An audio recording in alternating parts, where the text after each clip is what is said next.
बिहार विशेष तो है ही, लेकिन दर्जा देने के लिए नीति हो, नीति में क्या हो कैसे हो हमारा सोच है। और जो वर्तमान में जो योजनाएं हैं कम से कम उसको तो फटाफट करा लीजिए।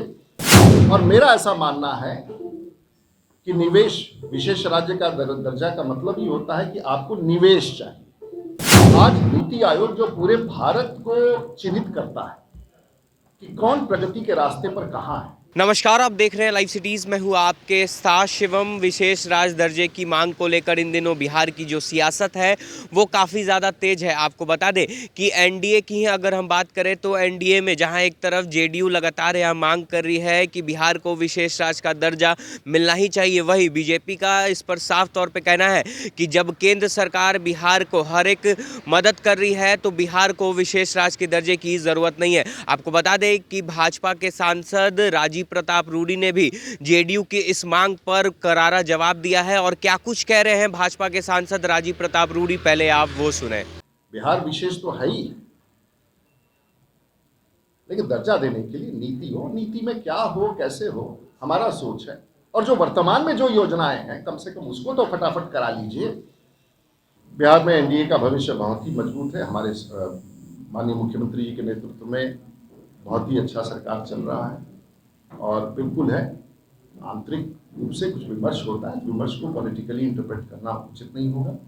और हम संकल्प के साथ बिहार की सरकार और बिहार के मंत्रिमंडल में शामिल सभी सदस्य बहुत अच्छा काम कर रहे हैं, इसके लिए मैं बधाई देना चाहूँगा। बिहार में ये बात सच है और आप सब लोग को समझना होगा।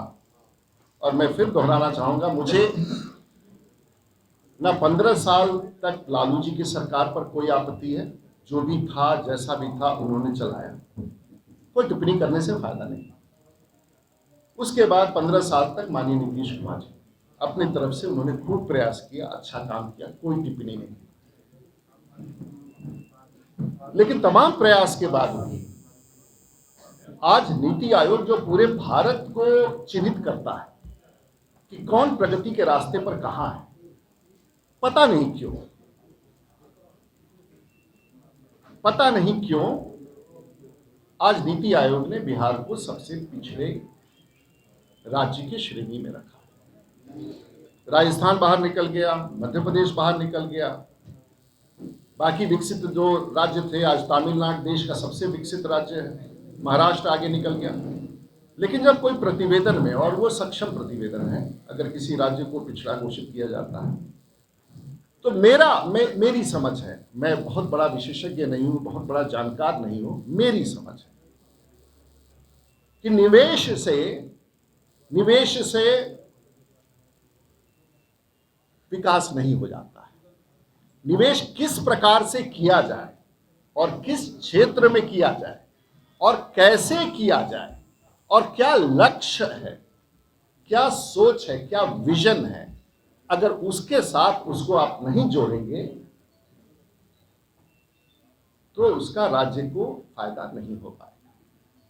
और मेरा ऐसा मानना है कि निवेश विशेष राज्य का दर्जा का मतलब ही होता है कि आपको निवेश चाहिए और निवेश नीति से होता है। तो सबसे पहले हमें संरचना के क्षेत्र में, बंदरगाहों के क्षेत्र में, पोर्ट के, नदियों के क्षेत्र में, बाढ़ प्रबंधन के क्षेत्र में, आईटी के क्षेत्र में हमारा लक्ष्य क्या है उसको निर्धारित करके रोड मैप बना करके फिर भारत सरकार के पास जाना चाहिए।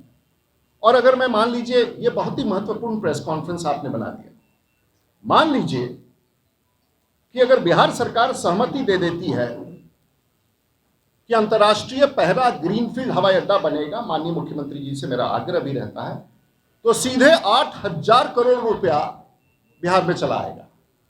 और उससे लाभ होने की स्थिति में 40 से 50,000 करोड़ रुपया अगले 20 साल में हो जाएगा। और उसके अगल बगल का इलाका जो आपके, तो आपने साफ तौर पे सुना, भाजपा के सांसद राजीव प्रताप रूडी का कहना है कि पहले राज्य सरकार को अपनी नीतियों को चेंज करना चाहिए और साथ ही साथ जो कार्य चल रहे हैं उसमें भी तेजी लाना चाहिए। तो कहीं ना कहीं आज जेडीयू की विशेष राज दर्जे की मांग पर भाजपा के सांसद राजीव प्रताप रूडी ने करारा जवाब दिया है। अब देखने वाली बात यह होगी कि जिस तरह से राजीव प्रताप रूडी ने जेडीयू के मांग पर बड़ा बयान दिया है, तो ऐसे में अब जेडीयू की तरफ से क्या कुछ बयान निकल कर आता है बहरहाल अब बने रहे हमारे साथ। अगर आपने हमारे चैनल को सब्सक्राइब नहीं किया है तो जल्द से जल्द सब्सक्राइब कर ले। धन्यवाद।